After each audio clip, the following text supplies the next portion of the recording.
सुमारे 15 पेक्षा अधिक निष्पाप तरुणींना प्रेमाच्या जाळ्यामध्ये ओढून अश्लील व्हिडिओ बनवण्यात आलेले आहेत आणि त्याद्वारे पीडितांना बदनामीची धमकी देत कोल्हापूर आणि शिरोली इथल्या लॉजवर नेऊन अत्याचार केल्याचा धक्कादायक प्रकार हातकणंगले तालुक्यामधील पुलाची शिरोली परिसरात घडला।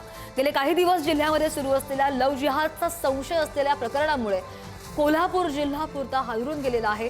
पोलिसांनी पुलाची शिरोली इथल्या शाहिद समीर सनदी या 22 वर्षीय तरुणाच्या मुसक्या आवळलेल्या आहेत।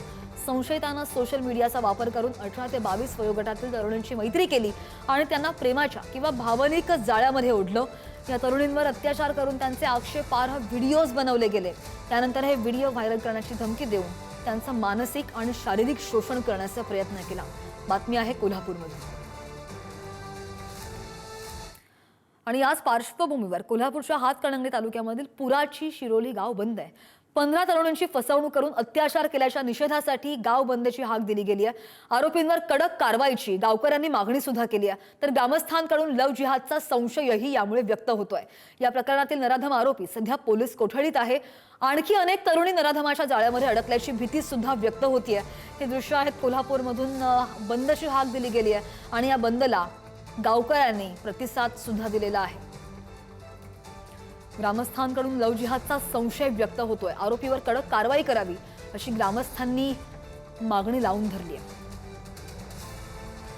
या संदर्भात आणखी जाणून घेऊन आमचे प्रतिनिधी शेखर पाटील आपल्यासोबत आहेत। शेखर, आपण गाव बंदची दृश्य तर दाखवतोच आहेत, मात्र गावकऱ्यांनी जरी पाठिंबा दर्शवला असला तरी सुद्धा आता गावकरी दिसत आपल्या मागे। आपण मतं जाणून घेऊयात, त्यांच्या भावना काय आहेत त्या जाणून घेऊयात पहिले।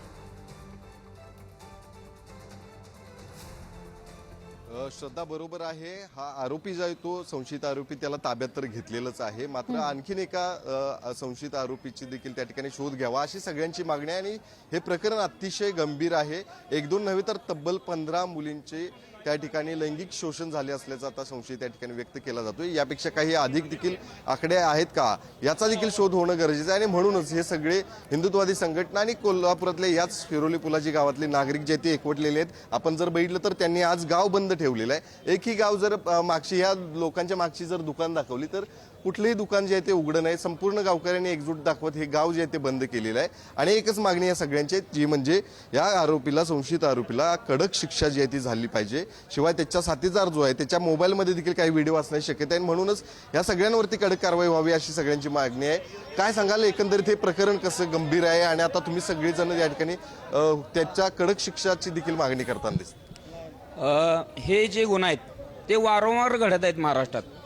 नाशिक असेल, पुणे असेल, अमरावती असेल, तर या गुन्ह्यामध्ये हिंदूंच्याच मुली टार्गेट करून म्हणजे हा प्रकार अक्षरशः जर म्हणाय गेलं तर लव जिहादच आहे आणि 100% लव जिहाद आहे। आणि हे जे प्रकार आहेत हे असा एक प्रकार आता उघडकीस आला आहे आणि असे किती प्रकार आहेत आणि याला किती जण बळी पडत आहेत हिंदू मुली। त्याच्यावर पोलीस प्रशासनाबरोबर आम्ही काल बोलणं करून, वरिष्ठांशी पण त्यांच्याशी बोलणं करून पोलीस प्रशासनाने खरोखर म्हणजे त्या नराधमास अटक केली आहे। परत दुसऱ्याचा जो फरार आहे त्याला पकडायला शोध चालू आहे। आमची प्रशासनाकडे एवढीच मागणी आहे की तिने SITची टीम लावून आणि हे करून लवकरात लवकर त्यांचा मुळासकट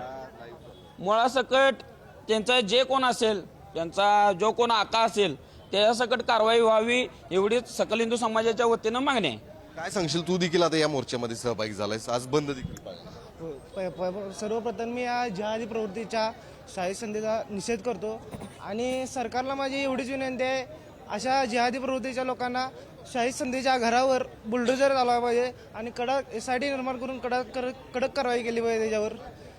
हेच म्हणतो। काय तुम्ही देखील आता सगळेजण इथं भावना व्यक्त करताना दिसत आहे। एक दोन नव्हे तर 15 मुलींचं लैंगिक शोषण झाल्याचं देखील संशय व्यक्त केला।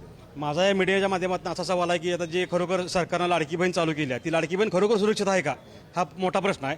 आणि जो फरार आहे शाहरुख मुजावर, याच्यावर महावितरणनं ताबडतोब निलंबित करावं आणि असली अवलाद समूळ नष्ट करा। कारण का हे हिंदू समाजावर अन्याय होतोय। आणि ह्या मीडियाच्या माध्यमातून मी असं सांगू इच्छितो की जो आपला हिंदू धर्म आहे त्यांनी त्यांच्या दुकानात कुठलीही खरेदी करू नका, आपल्या दुकानात खरेदी करा, जेणेकरून आपला समाज मोठा होईल। काय भावना आता सगळ्या तुमच्या? एकदम अत्यंत वाईट भावना आहेत ह्या सगळ्या ज्या म्हणजे आमच्या सगळ्या तरुण वर्गातल्या आमच्या हिंदू समाजातल्या सगळ्या लोकांच्या मध्ये एकदम अत्यंत वाईट भावना आहेत. कारण काय आहे, ही मुलं आता हे अभियंता आहे, कार्यकारी शाहरुख देसाई नावाचा, शाहिद संधे नावाचा व्यक्ती जो आहे तो शिक्षित आहे, म्हणजे शिक्षण घेतोय, आणि ह्या लोकांच्या मध्ये अशा पद्धतीची वृत्ती येत्या या म्हणजे एकदम वाईट आहे. या सगळ्या गोष्टी लोकांच्या मध्ये फिरत्यात, गाडीवरनं फिरायचं, घोड्यावरून फिरायचं, सगळ्या गोष्टी चालू आहेत. पण हे जे त्यांच्यामध्ये मनामध्ये ह्या सगळ्या गोष्टीत एक नाही दोन नाही तर तब्बल 15 ते 20 मुली त्या लोकांनी पाठवल्यात समाजातल्या, आणि एकच समाजातल्या आहेत, हिंदू समाजातल्याच मुली. अन्य समाजातल्या असतील तर गोष्टी वेगळ्या, हिंदू समाजातल्याच मुली त्यांनी पाठवल्यात. लव्ह जिहादसारखा प्रकार आहे. त्या मुलगीचं व्हिडिओ करायचं, त्या मुलगीला टॉर्चर करायचं, आणि त्या मुलगीला दुसऱ्या मुलासोबत रिलेशन ठेवायसाठी प्रवृत्त करायचं, परत त्या मुलग्याबरोबर परत ते रिलेशन. तर आपण पाहतोय कोल्हापूरच्या हातकणंगले तालुक्यातील पुलाची शिरोली गाव बंदची हाक दिली गेली, आणि त्याच पार्श्वभूमीवर आपण गावकऱ्यांच्या प्रतिक्रिया जाणून घेत होतो, आणि कठोरात कठोर कारवाई करावी अशीच प्रत्येक ग्रामस्थांची मागणी आहे. शेखर, धन्यवाद.